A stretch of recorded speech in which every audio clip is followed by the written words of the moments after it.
Hi everyone, and welcome back to another Borkino game video. Today's video is dedicated to some day 1 tips for clan battle. We will cover pretty much how stamina can be obtained and how many refreshes are necessary. Also the mindset when entering clan battles, like the different types of guilds. So let's jump right into it. One of the first things we got to cover is pretty much, how much stamina refills throughout the day. So you can get upwards to 240 stamina per day, because pretty much in 6 minutes you will get 1 stamina. So, 1 stamina per 6 minutes, do that in an hour, that's 10 stamina per hour, and then times that over 24 hours, that's 240 stamina that's readily available to everyone. So you will at least have 1 run guaranteed for sure. By that I mean, if you go into your missions, you will also have 100 stamina each available throughout the day. So right then and there, you can obviously tell you will have 300 stamina, because 300 stamina is pretty much going to be the capability in order to pretty much, do more clan battle runs. All right, 1 run is 300 stamina. So knowing that you can get 240 stamina from here and you can get 200 stamina from the mailbox, the next place you're going to go to is the guild house. And if you want to verify in a quick way, how to look at your stamina, you just go to menu, you go to furniture effects, and you can see here my snack table pretty much has the ability to provide 152 stamina, and then all my different items right here, they can provide 48, 48, and 48.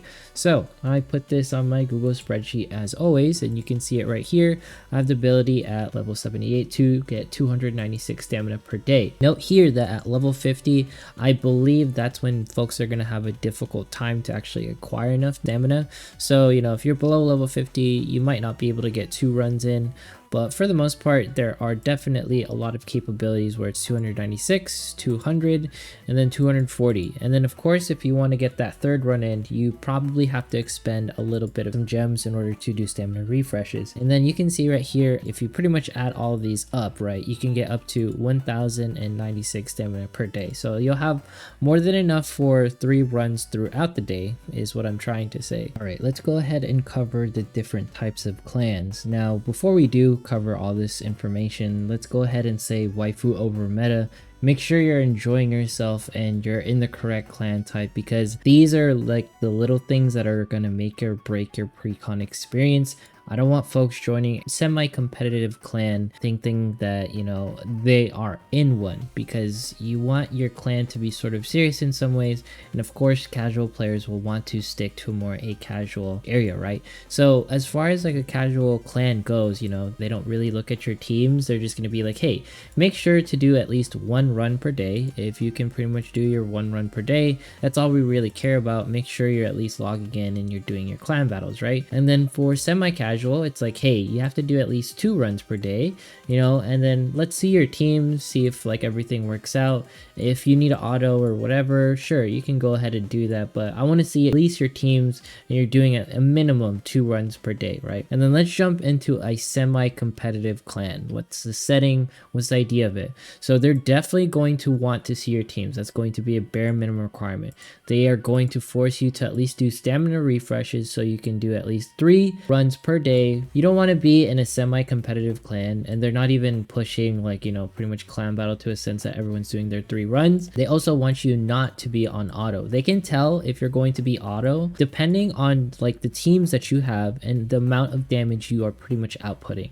So for example, since I'm a player level 78, right, if someone is being auto, I can probably tell if I compare another person who's, player level 78 within the clan, and they pretty much min-max their teams out. Like, they're not going to score the same amount on clan battle, right? Like, I don't expect Sam to hit the same as someone as Creamy, right? What I expect to see though is players within like the same ranks, the same similar party setup, that they're scoring within like the 10 to 20k or maybe 40 to 50k like damage difference. But if there's going to be a significant difference where it's just like, oh my gosh, like I can definitely tell something was wrong, because you have a perfect team and I am able to score more than you and you're level 80 and you have like 5-star characters, yeah, someone will be able to tell if you're on auto. And that's something that, as a semi-competitive clan, yeah, you should try not to be on auto. And of course, competitive clans, they will take things to the next level. They will probably be on pretty much like Google spreadsheets, they will have like timetables where it's like, hey, you're gonna attack during this time, we're gonna be on voice chat pretty much like 12 hours throughout the day, min-maxing your damage and making sure that everyone is optimized. And of course this is going to be try hard. Competitive guilds, they want to at least acquire, you know, like the top like 10, top 25, you know, 10,000, 8,000, 6,000 jewels. That's a pretty huge bump because that's a couple of multis obviously. So yeah, they're definitely going to work for it. I suggest most folks will be like around like the 151 to like 7,000 bracket. I feel like semi-casual guilds, you know, depending on like the player level makeup, it'll be like around 301 to 1500, and then semi-competitive guilds, you know, 300 plus, because they're going to be at least optimizing teams. They're not going to be on auto. Everyone's going to be of a certain player level, right? So look out for these things when you're pretty much going over your first clan battle, how your clan is pretty much operating, to determine whether, you know, this is the right fit for you. I'm not saying like you need to leave your clan ASAP or anything like that, right?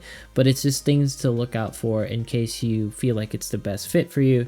And of course, making sure everyone's communicating right. That's going to be just different levels of communication will tell you, you know, what sort of clan that you're in. And just remember, enjoy yourself in Princess Connect, because at the end of the day, this is just a gacha game and there's no real necessity to take it too seriously because you're just collecting waifus at the end of the day, right? Alright, finally got enough shards to 3-star Kaori, the waifu. Let's go ahead and do this. 550 more overall power, 268 more physical attack. That's what I like to see. Kaori finally gonna get her actual profile picture where she's jumping up and smiling. Heck yes. 3-star totes worth. Kaori, you're the waifu. You're absolutely amazing. I can't wait to see you perform in clan battle. All right, 3-star Kaori looking nice right here in the home page. Let's go ahead and go into the clan battle notice right here. The thing I want to talk about is pretty much important information 1. So if you leave a clan, the damage that you dealt to the monster will go to the clan's total damage. If you go to a different clan, note that your damage does not carry over,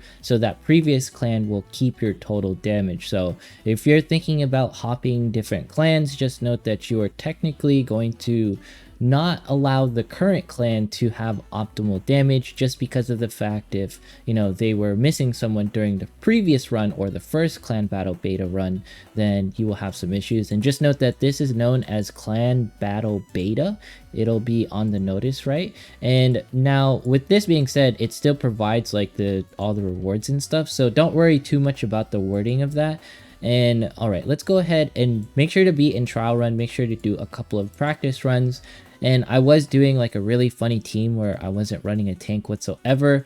I don't recommend this because this will hurt your other teams. And let's go ahead and run pose level 80 Kaori right here. And let's show you like something jank, something that most people are probably not going to be running. And I don't recommend it because it ruins my team in the future, because I have to run June instead of Mitsuki, and that's just not optimal, right? You can see here I'm going to be playing on manual, and it's gonna get really like inefficient. I understand that. I just wanted to show something different, something that most people won't be seeing, because you'll note here Kaori is pretty much face tanking, right? And the only reason why Kaori can do this is because pose Kaori is level 80. It is at the maximum efficiency of damage.